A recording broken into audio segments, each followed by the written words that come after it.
Nesse texto, nós abordamos um período bastante conturbado da vida política nacional, entre 2011 e 2016, correspondendo aos governos de Dilma Rousseff. Nós olhamos esse período na perspectiva das mobilizações sociais, e desde esse ponto de vista, esse período se destaca por dois intensos picos de mobilização inéditos na história política brasileira, que foi junho de 2013 e 2015 e 2016, na campanha pelo impeachment. Nós buscamos olhar esse período correlacionando a um processo mais amplo de crise.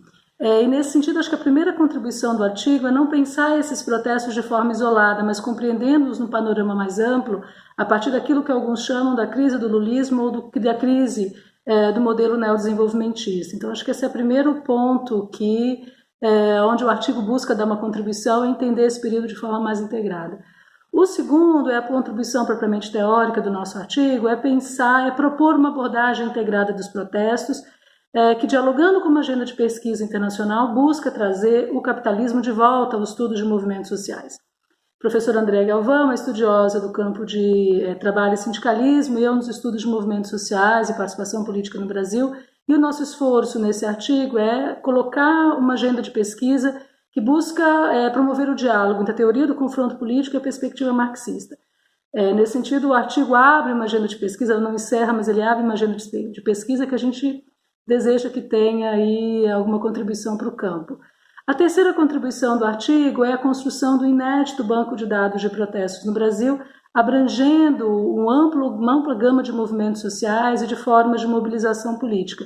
Fazemos esse processo entre 2011 e 2016, um certo panorama dos protestos. Bem, nosso esforço, então, no artigo é compreender como esses protestos se configuram, quem vai para a rua, reivindicar o quê e de que maneira esses protestos se relacionam com esse cenário mais amplo de crise. Bom, como o nosso texto fala sobre a relação entre protestos e crise, é importante destacar de que forma nós percebemos essa relação.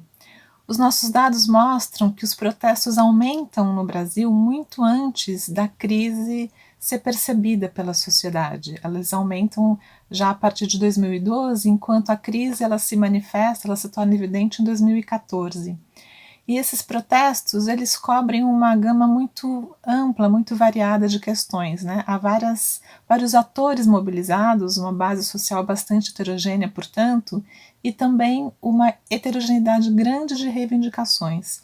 Em relação aos atores, nós temos desde atores tradicionalmente mobilizados, como trabalhadores, segmentos populares, sem terra, sem teto, também estudantes com a sua pauta tradicional de condições de trabalho, salário, terra, moradia, questões relacionadas à educação.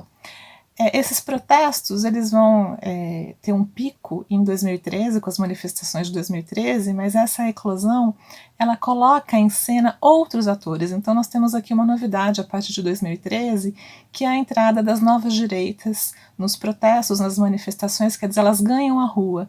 E com as novas direitas, uma pauta mais política, porque se trata de colocar em questão governos, principalmente o PT, né, os governos do PT, os políticos do PT. Aí, portanto, nós vemos um elemento que é a polarização PT-anti-PT, mas também atores que são oriundos de setores médios e dominantes da sociedade. Então nós temos essa heterogeneidade grande em termos de base social e de reivindicação. E percebemos uma relação, quer dizer, a nossa contribuição para o debate é justamente perceber essa relação entre os protestos de 2013 e depois o impeachment da Dilma em 2015 e 2016, porque esses protestos eles já colocam em questão a maneira diferenciada pela qual os grupos sociais se posicionam diante dos governos do PT. De um lado, esses setores à esquerda, de caráter mais popular, de trabalhadores, reivindicando a ampliação das medidas, das reformas promovidas pelos governos petistas, e de outro lado, esses setores à direita manifestando o seu descontentamento, a sua insatisfação com essas políticas. É nesse sentido que a gente percebe essa linha de continuidade, mas também essa heterogeneidade muito grande, porque os protestos não se reduzem à polarização PT-anti-PT, eles cobrem essa variedade grande de demandas.